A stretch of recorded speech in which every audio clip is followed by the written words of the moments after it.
If you're in a clutch, you need to experience the servant's touch. Welcome to the Servant Cast, where leadership is not measured by position, popularity, or points per game, but by purpose.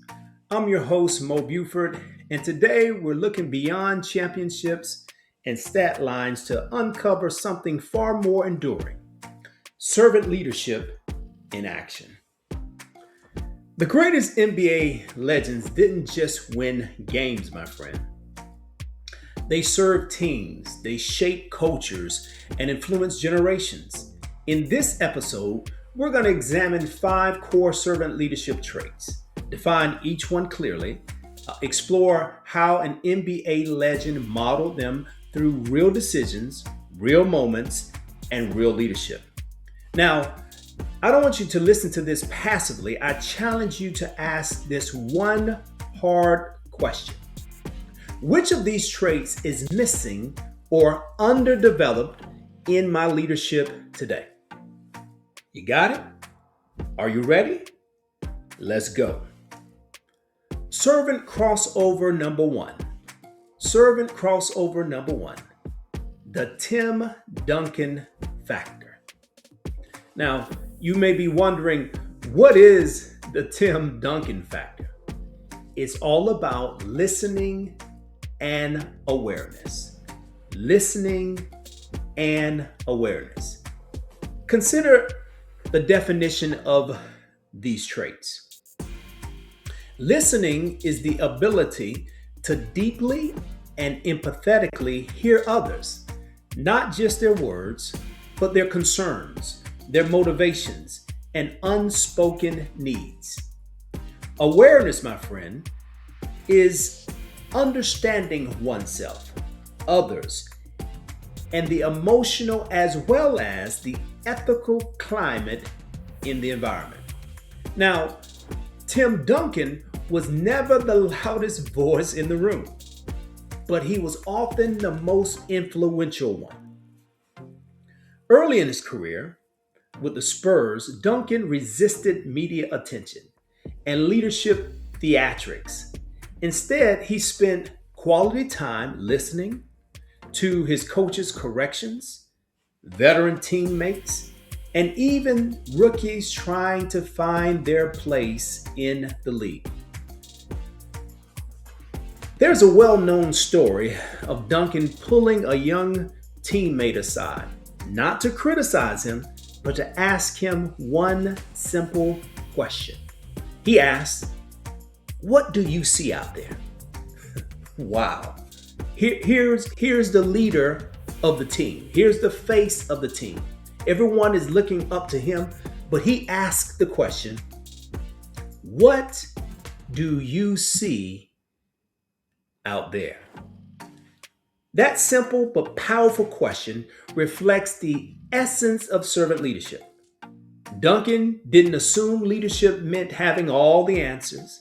He understood that awareness grows when leaders create space for others to speak. What about us?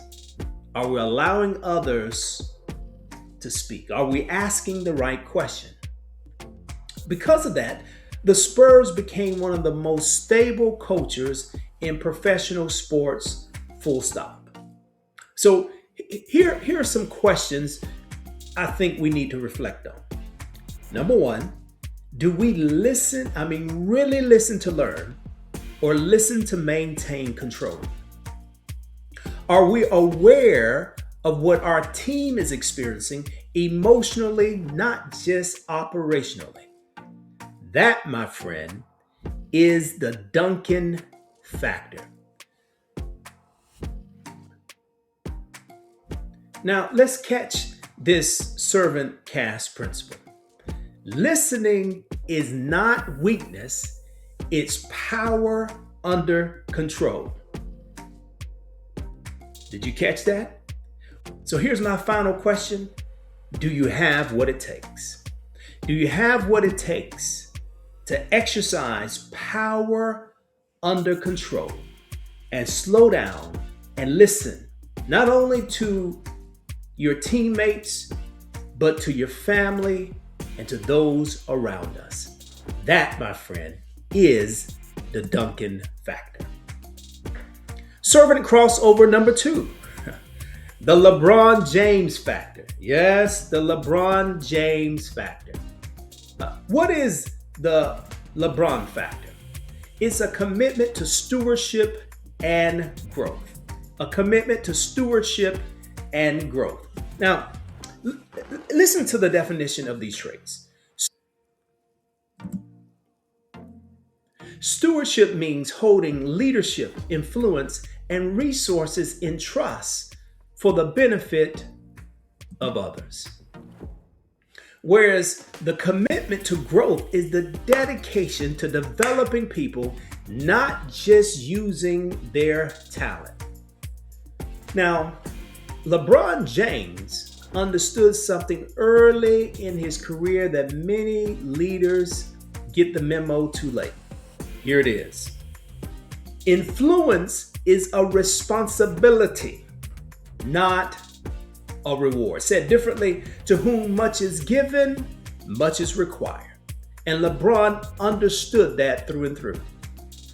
During his second stint at Cleveland, LeBron made it a point to mentor young players, often sitting with them during film sessions and explaining not just the plays, but why decisions matter. Now, off the court, he invested in education. He funded the I Promise School, sending a crystal clear message. My success means absolutely, positively nothing if it doesn't elevate others. Wow. That's how you take it to the house.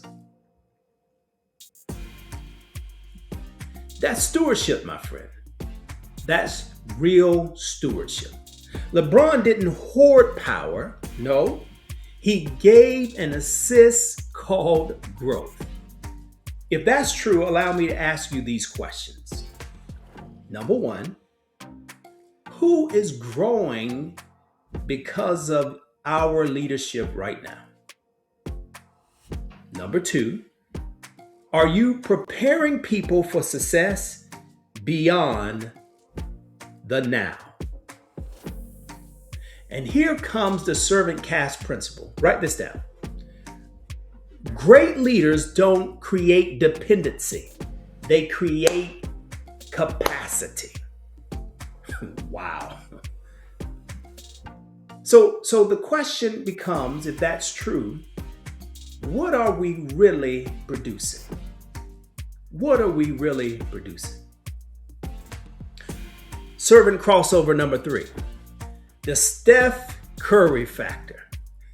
The Steph Curry factor. What is the Curry factor? It is a commitment to persuasion and conceptualization. Let's define the terms. Persuasion is influencing others through credibility, example, and vision rather than authority. Whereas conceptualization is the ability to see beyond the current realities and imagine what could be done. Now, when Curry entered the NBA, few believed that a smaller guard could dominate without overpowering defenders. Rather than demand change, Curry demonstrated belief.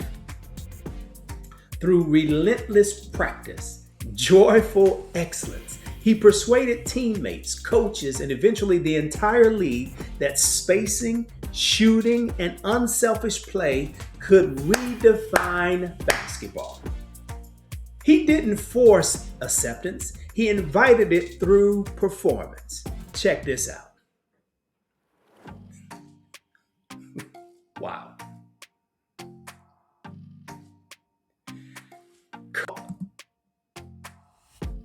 Curry saw a future others couldn't yet imagine and patiently led people there.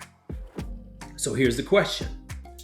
Are we persuading people through trust and performance, which is enduring, or pushing them through authority, which is short-lived. Now, as we go into the new year, can we articulate a clear vision that excites rather than intimidates? Here comes the servant cast principle, my friend. Listen, people don't follow titles. They follow clarity and conviction like the Curry factor. Are you ready to change the game? Are you ready to take it to the next level? Then embrace that principle. Servant crossover number 4, the Magic Johnson factor. The Magic Johnson factor. Now, from my view, the Magic Johnson factor is all about empathy and building community. You may ask, what is empathy? It is the ability to understand and share the feelings of others. And building community is all about, listen, fostering belonging, trust, and shared purpose. Hoopers, hear me well. Magic Johnson led with connection. Teammates often said about Magic that he knew what everyone was dealing with, on and off the court. He celebrated role players, uplifted struggling teammates, and made every player feel essential to the Lakers' success. Now, when Magic later announced his HIV diagnosis, he courageously transformed personal pain into community education and advocacy, breaking stigma and fostering hope. That, my friend, is empathy that heals. But let's be clear. He also carried that mindset directly to the marketplace.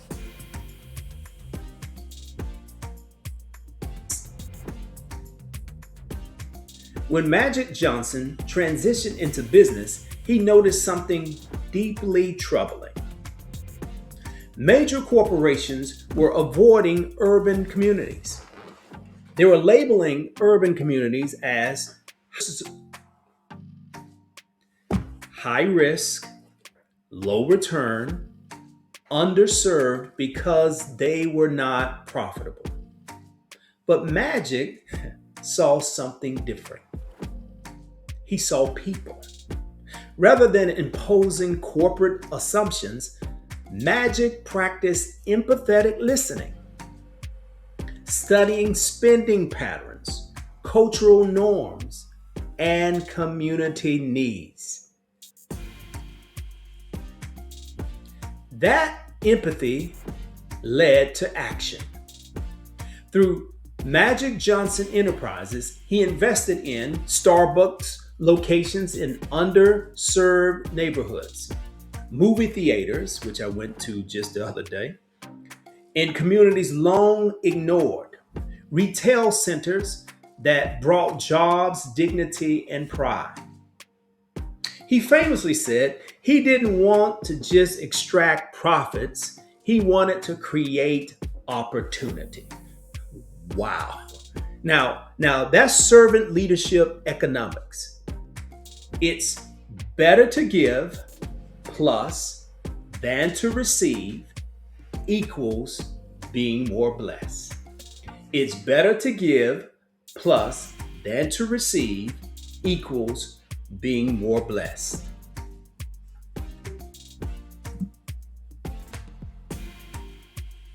Here are the questions.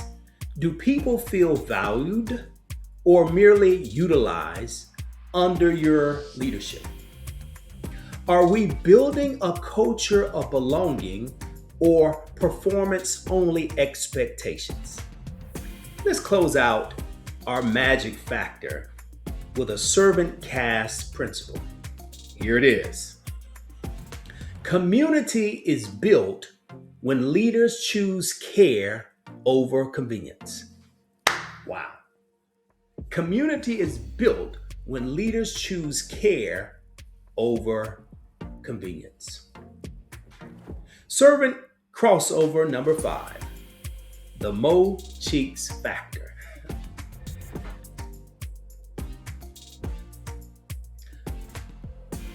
Mo Cheeks is the top 10 all-time NBA assists, not because he chased numbers, but because he believed his job was to make others better. During his prime with the Philadelphia 76ers, Mo consistently passed up shots to feed his hot teammates. He read defensive rotations before they fully formed. He controlled the tempo so scorers could play freely. His leadership question was never, how can I get more points? Nope. It was always, who needs the ball right now? Wow. Think about that. Who on your team needs the ball right now? That's servant leadership in motion. He understood that assists are leadership decisions. That essentially says, your success matters to me. Teammates often called Mo Cheeks the extension of a coach on the court.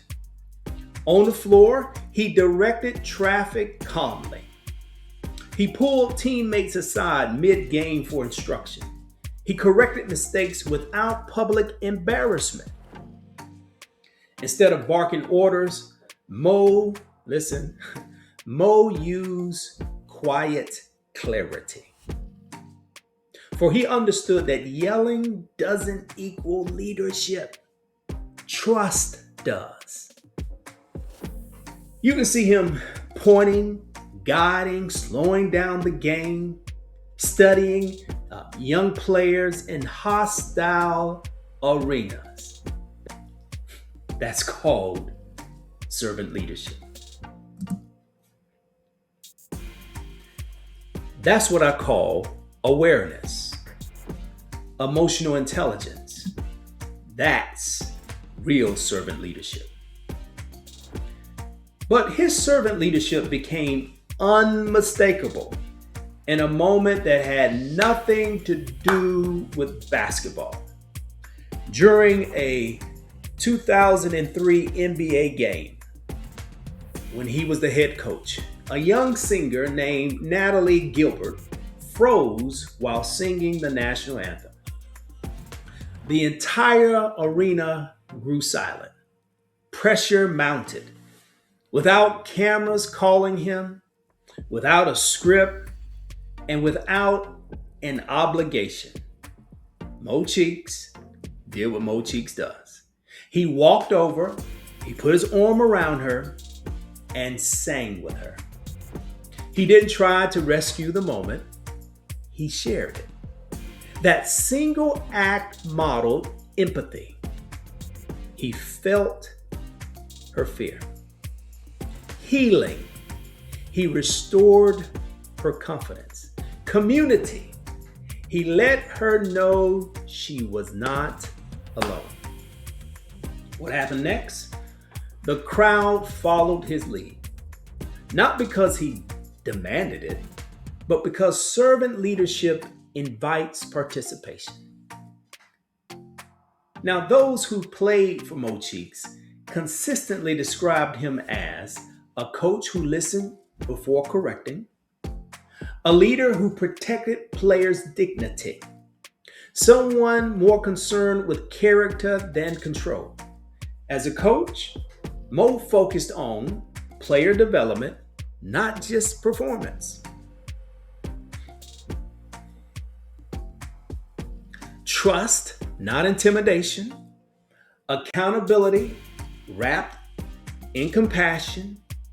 He understood something many leaders miss. People don't grow where they feel humiliated. They grow where they feel safe. Mo Cheeks reminds us, my friend, you don't need a title to serve. We don't need words to lead.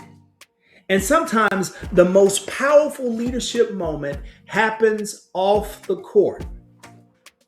His leadership reflects the heart, if I can be so bold, of Jesus, who drew near to the vulnerable, restored dignity publicly,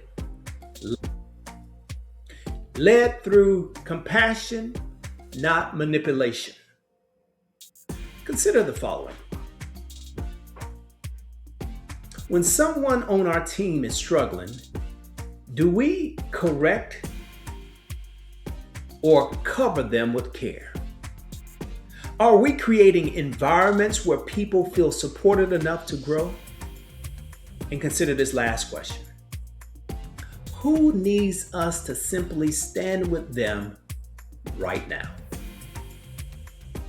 At the Servant's Touch, we believe leadership is revealed most clearly in unscripted moments. It's not always easy, like Mo Cheeks, but you show up. Moments when character shows before credentials. Mo Cheek teaches us that great leaders don't steal the spotlight, they share it. And that kind of leadership never, ever goes unnoticed. These legends teach us something powerful. Greatness isn't defined by dominance. It's defined by service, growth, vision, and care. Listening like Duncan, stewarding like LeBron, persuading like Curry, connecting like Magic, and standing with others like Mo Cheeks. Now, if you're ready to grow as a servant leader, personally, professionally, or organizationally, I invite you to experience the Servant's Touch. The servant's touch.